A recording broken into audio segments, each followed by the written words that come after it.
Welcome to Power Talk, our interview portion. I am extremely excited to be sitting across the desk here from a gentleman who I've respected for many years. His name is Dr. Deepak Chopra. Dr. Chopra has a pretty phenomenal history, and many of you who have been with me throughout the years know how strongly I feel about the power of physiology to shape human emotion, human behavior, and ultimately our destiny. And the choices that we have to make along the way rather than giving the responsibility to somebody else.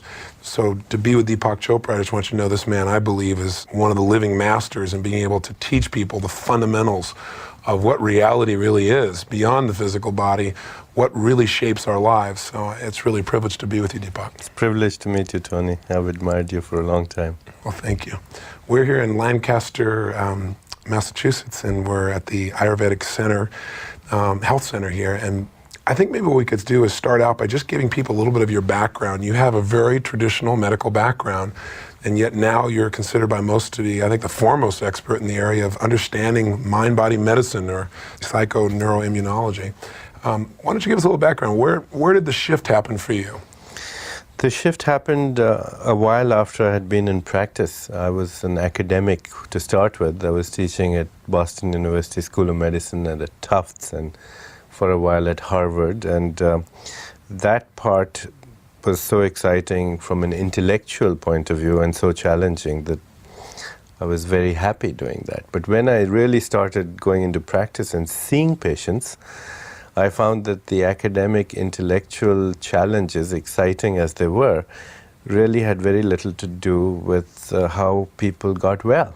Yes. I was sitting there spending all my day writing prescriptions, and at the end of the day I would feel that I had been a legal drug pusher, because what was I doing? I was writing prescriptions for tranquilizers, sleeping pills, and antibiotics.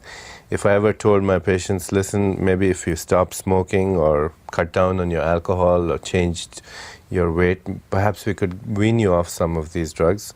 And they'd say, well, you know, doc, my mother-in-law says the same thing. She doesn't charge me $50.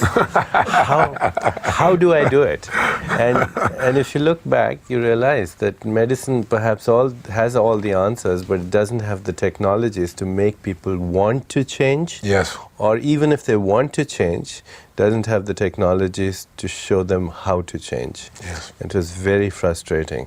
So it was my unhappiness that led me out from what I was doing. Pain drove you to something. Yes, pain. So what was the evolution of it then for you? Where did you begin to look? You were born in India, correct? Right.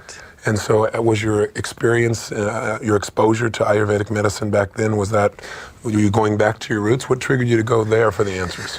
Or did you start out there? No, actually I had a background in India, and some of it was a distorted perception of what Ayurveda was. I used to think of it as some kind of folklore or folk medicine. Yes. With a lot of herbology, but nothing more to it.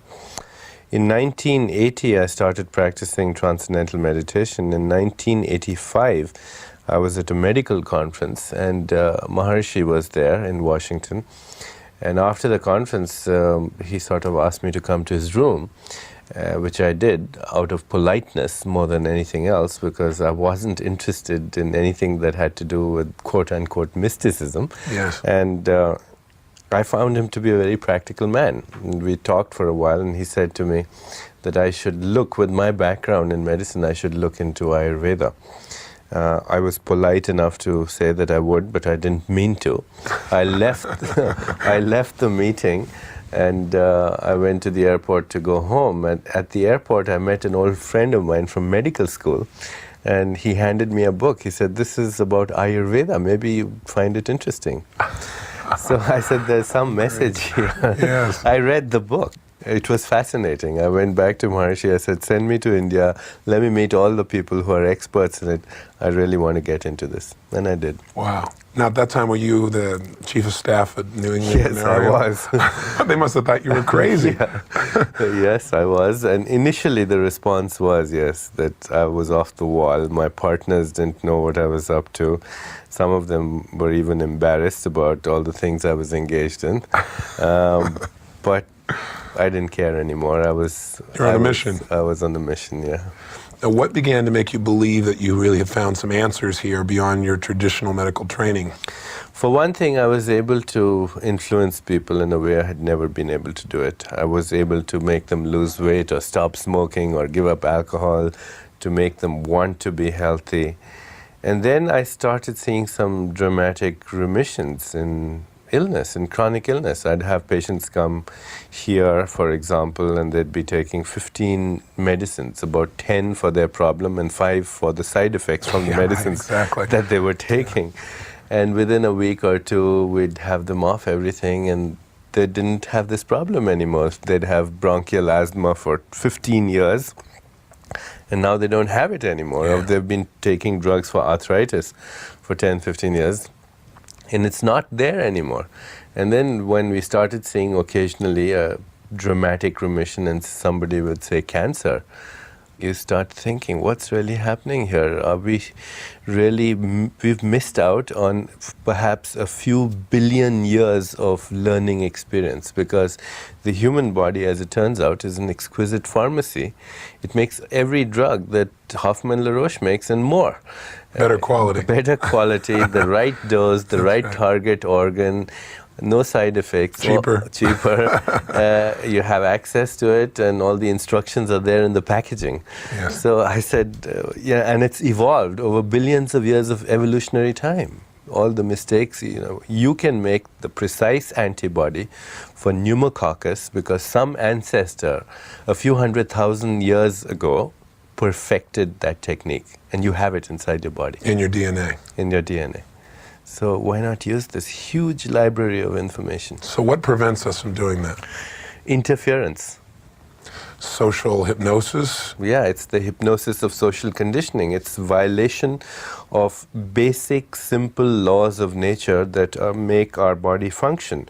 There are simple processes going on in our body all the time.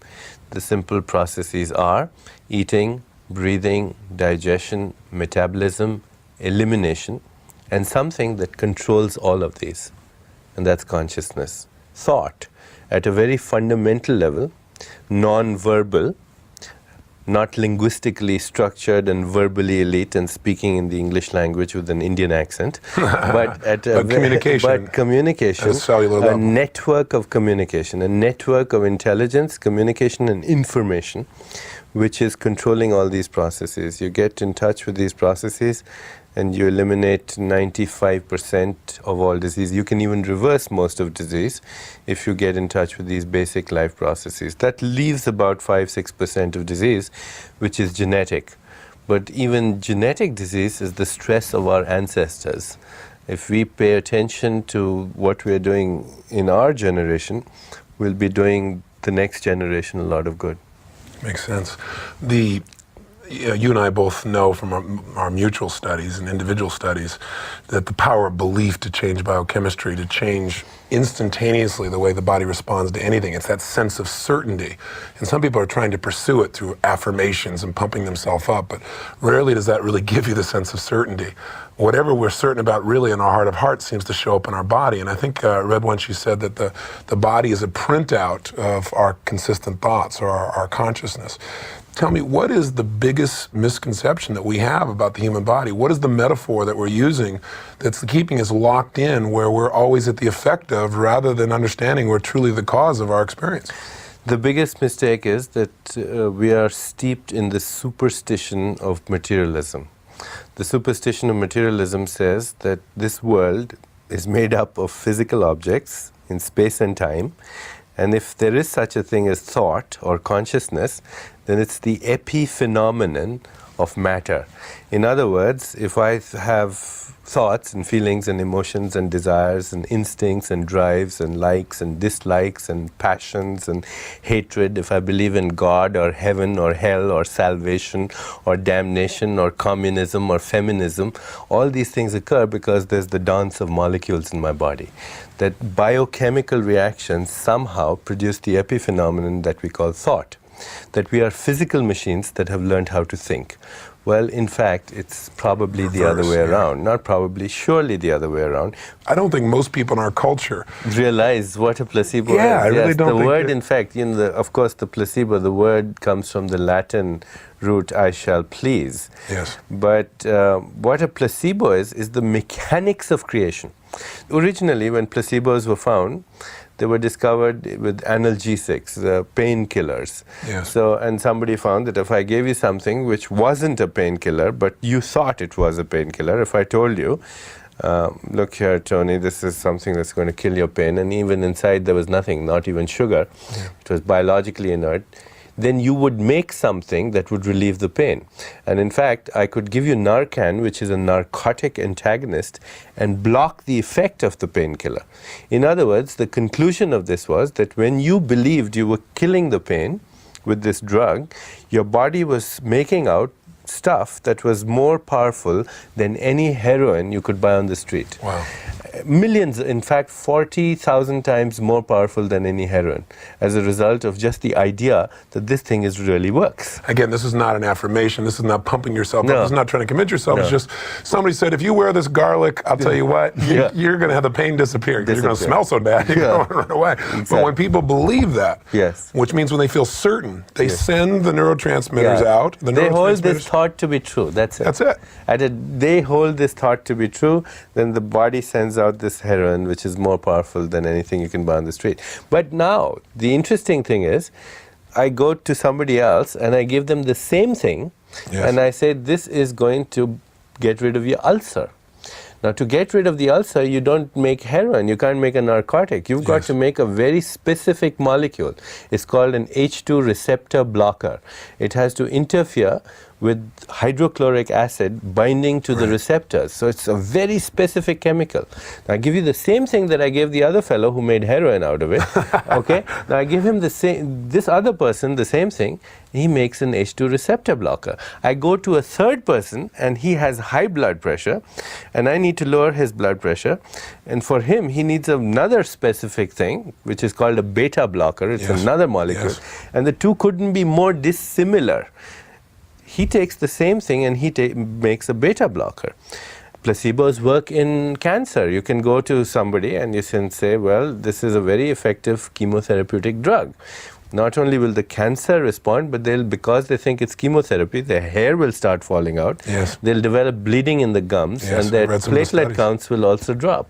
So in each case, what you're doing is you're taking a belief, which is a thought, which you hold to be true, and converting it into a very specific molecule. A biochemical reality in your body immediately. Completely different printout. So in essence, what you're saying then is, if we could just get control of our sense of certainty, that internal notion, as I think you call it, where we actually were the director of it, which we really are anyway. We stop seducing ourselves or allowing others to be the director of our own thoughts. We can create any chemical we need to heal our bodies, and that's what I'm hearing you say. Is that true? Yeah, because we are the makers of our bodies. You go to a deeper level in your awareness and you end up discovering that, in fact, you do create even the molecules of your body in every second of your existence. Yes. Very powerful. Let's talk about nocebos, because just as a belief that something is going to heal your body can cause you to create the chemicals to make yourself healthy, the belief that something is going to destroy your body can create an equal challenge, can it not? You see, nocebos are the opposite of placebos. And in Australia, for example, there's an Aborigine culture where if you don't like somebody, you can go to the local witch doctor. And the local witch doctor will give you a little stick, and he says, point the stick at the person that you don't like, and that'll take care of him. And so the person goes, takes the stick and points at the person that he doesn't like, and after a while that person starts throwing up, starts having vomiting, and loses their appetite. They get emaciated, and within 1 week they're dead. See the effect of that idea, the word itself. There's an ancient expression, and first there was the word, and the word was made into flesh. Well, in today's scientific terminology, we can say first there was the quantum event, and that was made into the neuropeptide. But the fact is, that impulse of information literally translates into a space-time event, and that space-time event is a molecule in your body. So the word cancer is a nocebo. I say, Mrs. Smith, you have this breast cancer, it's metastasized to your lungs and bones, and you have only 3 months to live.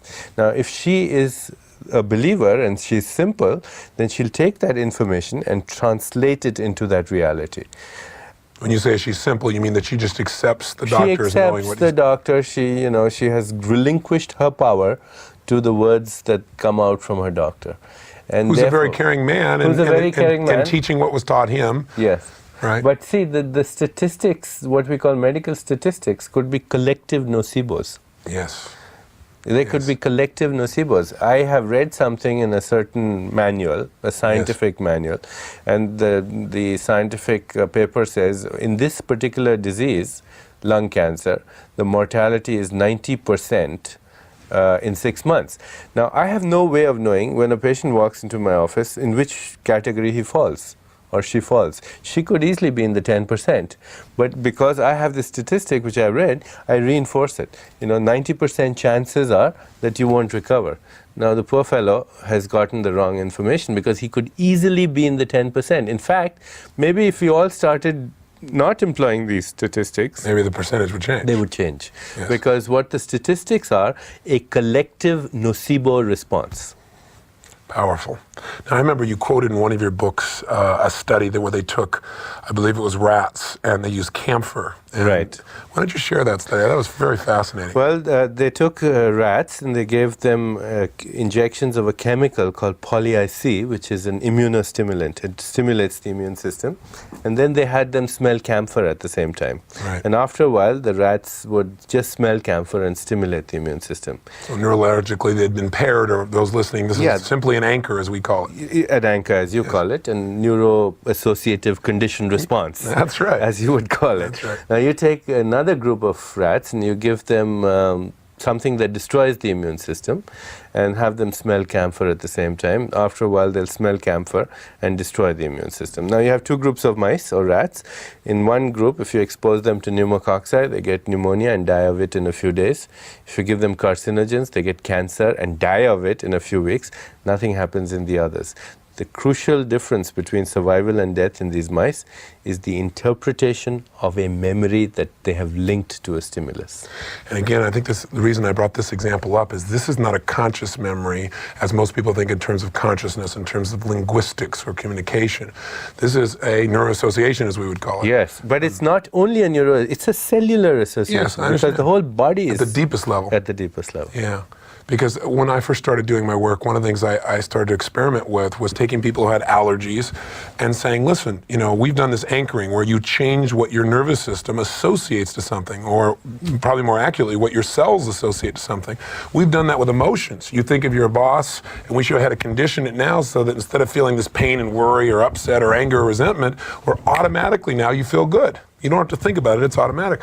Let's try this with your allergy. And I'll never forget, I think of a time when you really absolutely felt vital physically, where you could just storm through anything, where you felt like nothing could stop you. And I would create a series of anchors where I could just touch them, for example, and bam, just like the camphor, they felt immediately incredible. They were firing off biochemistry. I wasn't familiar with that level. I just knew what I could see physiologically in terms of their posture and their breathing.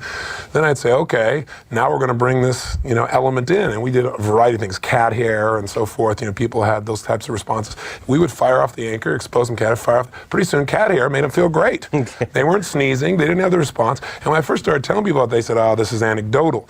But what I'm beginning to see now more and more, that this is, as you say, not just neurological, but at a deeper level. This is at a cellular level that we're conditioning ourselves in how to respond. Yeah, and the cells are nothing other than fields of information. And those fields of information are nothing but self-interpretations. That's all they are. In fact, I'm sure you know of this condition called multiple personality syndrome, where a person may be diabetic and go into a diabetic coma in one personality, and in another personality they don't have diabetes, where they have arthritis or something else. So their whole physiology changes. We take the same knowledge that you are talking of in terms of neuroassociative conditioning, and we use things like aromatherapy and condition, for example, a person to respond to the memory of a certain smell and teach them at the same time to slow their heart rate or get rid of the ulcer. Wow. So next time they have their ulcer pain, all they have to do is take a little bit of that smell, apply it over their upper lip, and the pain goes away. Or you have hypertension, you just do it and the blood pressure falls. Wow. So it's very effective. That's exciting. Yes. Well, you know, as you know, I'm sure olfactory is the most profound in terms of altering state of all the five senses, and it's the deepest, I believe. Doesn't your nose develop before your brain develops as a fetus? In fact, the nose, the olfactory bulbs are the hypothalamus. They're extensions of the hypothalamus, which is also called the brain's brain. Yes. And it controls emotion, memory, autonomic function, which is all the things that are happening spontaneously in the body, or we think they're happening spontaneously. These things, along with memory, are very closely, intimately linked. And behavior, of course, is an outcome of all that. Of course. Well, I've been working at the grossest level called behavior. You've been working at the cellular level. I'm impressed. Well, it's the same thing, actually. Yes, well, they're completely tied. There's no doubt. Well, I remember reading, I thought a nice phrase, I may be paraphrasing it, but you said, you know, nothing happens in the mind, nothing happens without it happening in the body, I believe is what you said, something to that level. And I think most people just don't realize that when they let themselves just go behaviorally, or let themselves just go emotionally, that they're really letting themselves go biochemically. Right. See, the thing is, we still have this idea that the mind and the body are two different things, but they're not. Yes. The body is a mind. In fact, the new terminology is body-mind. Right. And the body at a cellular level, go beyond the cells, you end up with molecules. Go a little beyond the molecules, you end up with atoms. You see, these atoms aren't material objects, they're particles. And the particles aren't material objects either. They're fluctuations of energy and information in a huge void of energy and information. So you get to so far beyond the facade of molecules, and you start ending up with a cloud of nothing. And you go beyond that cloud of nothing, and then you're left with absolutely nothing. But this absolutely nothing is the essential. That's what the something is. The essential raw material of the universe is non-material. The essential stuff of the universe is non-stuff, but it's not just non-stuff, it's thinking non-stuff. Because out of its own nature, it creates everything. Well, people listen to us right now and hear this conversation, and some people, I think, will go into a deep trance and go, what was he talking about? Well, maybe they'll get out of their trance. Yeah, maybe they will. Maybe it'll wake up the trance. But I think we have to be able to stretch people's perceptions. Let's talk about something people are probably equally afraid of, or at least society is right now. Let's talk about AIDS. You know, you look at AIDS and the majority of people in the population see this as something that if they were to all of a sudden take a blood test, which as you and I both know does not test whether they even have an AIDS virus, it tests whether or not they've had antibodies that have been linked to that. It's a nocebo. Exactly. But we're talking about a situation now in our culture where it's being promoted as the plague that's going to destroy our society. It's begun to cause people to link to the act of making love with somebody they care about. Could be something that could kill them. This is what children are beginning to learn. I interviewed Dr. Duesberg. I don't know if you're familiar with him, from UC Berkeley. And he, you know, as you know, is one of the co-discoverers of inconogens. And he said that, you know, HIV is not the source of AIDS, and he's attacking all over the country, and he's pretty well qualified to do so. Yeah, HIV is maybe a precipitating agent in a susceptible host. The material agent is never the cause of the disease. It may be the final factor in inducing the full-blown syndrome in somebody who's already susceptible. But what made them susceptible? Their own interpretations of the whole reality that they're participating in. Could that be translated into their thoughts, their feelings, their beliefs, their lifestyle? Absolutely. It's not just as simple as In fact, we have a lot of patients, I have a lot of patients with so-called AIDS, this label that we've given them, that are healthier than most of the population that's living in downtown Boston. They haven't had a cold in 10 years. Yes. But somebody's told them they have this disease. Somebody's told them. And they've bought into it in some cases. Yeah, and the label is not the disease. The test is not the disease. Well, talking to Duesberg, he said that physiologically, biochemically, all the HIV virus could ever do, or has ever been proven to do, is wipe out 1 out of every, I think it was 10,000 T helper cells. That's right. And how often are we, you know, being able to facilitating that process through our own thoughts, beliefs, emotions, ideas, and interpretations? From what he told me, we replace more of that in a day than they could ever be destroyed. Absolutely and that's what he's promoting all over the country. Yet we've got a test out there that doesn't even test for the virus, that couldn't wipe out that many cells in the first place. Right. And people are accepting this, and when they accept it, what happens to them? Well, when they accept it, then they make it happen. It's a self-fulfilling prophecy. Maybe they go take something like AZT, a side effect of which is immune suppression. Also, yes. I mean, the implications of this are enormous, mind-boggling, and frightening. Well, this kind of conversation, some people can listen to it. I'm sure even some people in the medical profession say, these guys are off their rocker. They could say that about me. It'd be pretty hard about you, although I'm sure they could push it. Yeah. What keeps us locked into this trap? What keeps us locked in this trap where we keep promoting a philosophy of fear where we must depend upon something or someone outside of ourselves to keep ourselves healthy? It's a collective belief system. It's the hypnosis of social conditioning. It's cultural, religious, social indoctrination. And it's a trap, as you said. It's a real trap because usually when you're in a prison, you can at least see the bars. In this case, you can't even see the bars. Psychologists call this phenomenon premature cognitive commitment. Because you make it prematurely, it's not true. Cognitive, because it shapes your perceptual reality, That's so you right. hold it to be true. That's right. And commitment, you're locked into it. So what's the way out of the trap? Awareness? Yeah, ultimately unbounded awareness, so that you realize that you are the field of all possibilities, that you have the ability to create anything. It's really that you are the magician behind the trick, that you are the creator behind the creation, to curve back within myself and keep creating, to know that you have to expand your awareness, yes. What would you say to somebody like, my personal belief in my experience, rightly or wrongly, that I've seen through time, is that probably the greatest tool of influence is what I call social proof. That is, when people are uncertain as to what to do, they look around and see what other people are doing to decide. And we look around our society and we see a very unhealthy population. We see a population where 1 in 2 people are dying of heart disease, 1 in 3 are getting cancer. Certainly there are certain lifestyles that people have adopted that have made that happen, both physiologically, dietary, exercise, stress, thought process, all of these things together, a lack of happiness. But we see this being propagated, I think, by examples of people that influence us. We look at a person like Magic Johnson, phenomenal ball player, young man. He had no symptoms at all.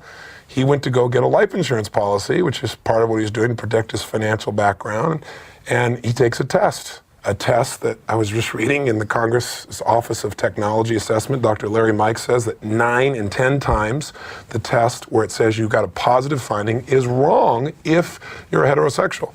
By the way, they say it's 10% of the time it's wrong if it says that you're okay and you're homosexual. I can't quite figure those statistics out, but here we've got a situation where he feels fine. If he is in fact a heterosexual, and I think he is, yes, then the statistical likelihood of that is almost of his having the disease yes, is just impossible, almost impossible. If you knew how difficult yes, it is for this virus to infect a male in the situations that we're talking about, yes, it just doesn't make any sense at all. And the test is, it's just the Western blot test. Yeah, for it's a example. test. It could be false positive. In fact, most of them are. What's interesting, though, is people's whole lives are then altered the minute they have this test. Yeah, it's our collective consciousness and how it interprets reality. It then creates that reality. Collective consciousness influences. I'm sure you're familiar with the 100th monkey response and how if a certain... Clarify it, though, so people know we're talking about... Well, this very fascinating... What island was that in? It was one of the Japanese islands, a small islands. Japanese island, where they introduced sweet potatoes into a monkey population.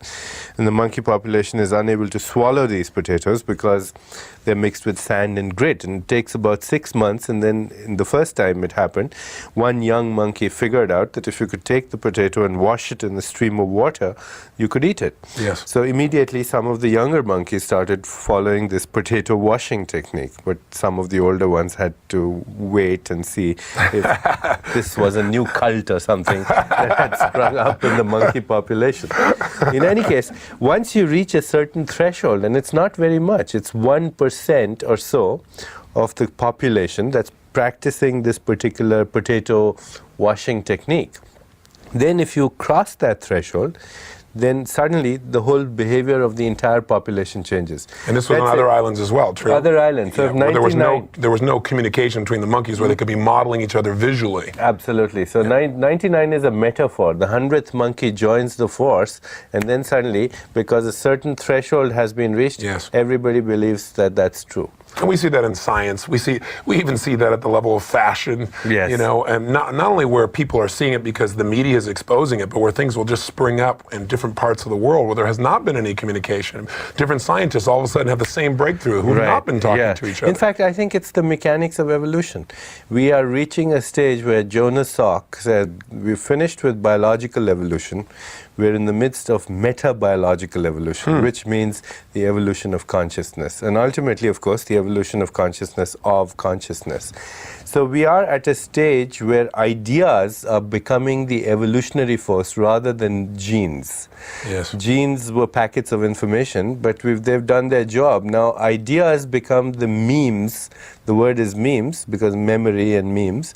The word is memes. These are non-material space-time events that are going to shape the evolution of what happens to humanity. It's our collective thinking.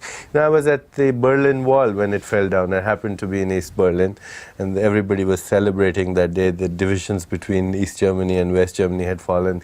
Communism had gone. There was a big neon sign with Karl Marx underneath the statement, "Sorry, chaps, it was just an idea."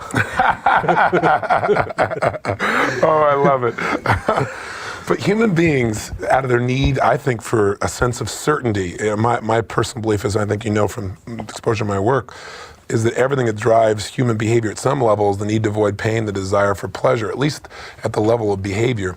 And human beings seem so committed to being able to avoid pain at any cost that they'll endeavor to, maybe not endeavor, but they're willing to maintain the pain that they've got because at least they understand it and have some way of dealing with it rather than trying to deal with the unknown. And I see so often where someone, and I'm sure you've seen this, where someone would rather have a label for their current, dysfunction in their body that almost they get excited about. They're excited to know now that they have this disease. Have you seen this experience? I've seen it. It's such a tragedy. In Vedic tradition, we have a saying, you need freedom, and you need freedom from the known. The known is what you need to be free of, because the known is the rigid patterns of past conditioning. The known is the trap. What you do need to do, if you want to be free, step into the unknown in every second of your life, and then you'll be free. And then create from that unknown, because the unknown is the field of all possibilities. It's everything. But for most people, the unknown is the field of fear. For most people, what the unknown means is I could get hurt. And most people are not willing to take that jump. They the majority should of be people. fearful, if anything, only from the known, because that's what the trap is. I would agree with The you. trap is the known, I would not agree the with you. unknown. I would The agree unknown with you. is all choices. I would agree with you. Let me bring you back to AIDS one more time. My focus on it is only because it's in the headlines every day, and I think it's a great metaphor.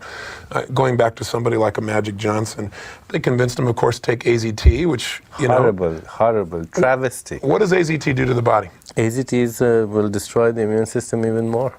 And in fact, it causes all kinds of side effects. And there are statistics now that show beyond a shadow of doubt that AZT does nothing to the long-term morbidity or mortality of the disease. In the very beginning, it was passed after only being used for, was it 3 or 4 months initially? Right. Wow. It was like, tossing a coin for a short period of time. There's a lot of money involved in all this. This is true. Also, I read recently that in terms of AIDS that I was reading an article and they were talking about that if you've ever had any kind of shot that had gamma globulin in it, that you will come up very easily. You can come up with... Oh, lots of false positives. Yes. False, not just gamma globulin. There are all kinds of antigens that are out there in the environment that can induce a false positive. In fact, I have a person, which I will not identify right now, who has held the world record for swimming and continues to hold it periodically, who has the same positive test but doesn't have the disease. Now, in the very beginning, they said, this was what always fascinated me. Correct me if I'm wrong, but I don't know of any disease where if you have the antibodies, it means you have the disease up until AIDS. I mean, the fact that you have antibodies should be showing that the body is doing its job, should it not? All it means is that you've been exposed to an antigen. Yes. That's it. And in this case, we don't even know if the antigen is the cause of such a syndrome. Or you see, HIV is one particular antigen. Right. There are thousands of antigens that have the same structure, can elicit the same antibody response. Interesting. Well, also the symptoms of AIDS, I believe there's 167 diseases that have the same symptoms, and they keep expanding the definition. Yeah, they keep expanding. I think we're creating a monster collectively. Well, the biggest monster I see is the fear, because fear, I think I read you had a wonderful definition of stress, because I think you were talking about aging, which I want to come to, but not yet. But you had a great definition. You said, I believe, that stress is really not based upon what's happening in the environment. It's our interpretation of threat. Is that correct? It's our interpretation of physical or psychological threat. It's not in us. It's not in the environment. It's in our interpretation of what we think is happening to us. And a good, Dr. Ken Pelletier, I believe, many years ago gave the analogy. He said, compare it to the waves on an ocean. If you're a skillful surfer, then every wave is joy and exhilaration. Exciting, sure. It's exhilaration. Yes. And you're creating the appropriate biochemicals that come with that. That come with that. On the other hand, if you're not prepared, then the first wave is a disaster. Yeah. So the same stimulus can be either threatening or stressful, or the same stimulus can be joyful, exhilarating, energizing, bliss. So again, when we come back to what is the solution, it appears that to constantly expose yourself and seek the unknown, to constantly pursue what I would probably call profound knowledge, that is information that helps you to understand and interpret in a broader and a deeper sense the quality of your world. And something that you do very effectively, and that is learn how to perceive your interpretations. Learn how to, you do it very effectively. You show people that, you're locked into this reality because you made a certain neuro-associated conditioned response. Yes. Okay, but that's all it is. Now we'll replace this neuro-associative conditioned response with this other neuro-associative conditioned response. That's very effective. To give people the insight that what's happening to them is a result of certain interpretations and certain memories that they've been locked into it. Yes. Now we change that. And then there's a deeper level of reality. And this, I feel, is very important, to get in touch with that aspect of yourself, which is not subject to change. We've spoken about the body, we've spoken about the mind, but there's something which is more primordial to both the body and the mind, and that is the spirit. Yes. I am the experiencer, not the experience, even though, of course, I get locked into these experiences, but in every experience, there is a part of me that is still unchanged. Yes. It's the experiencer.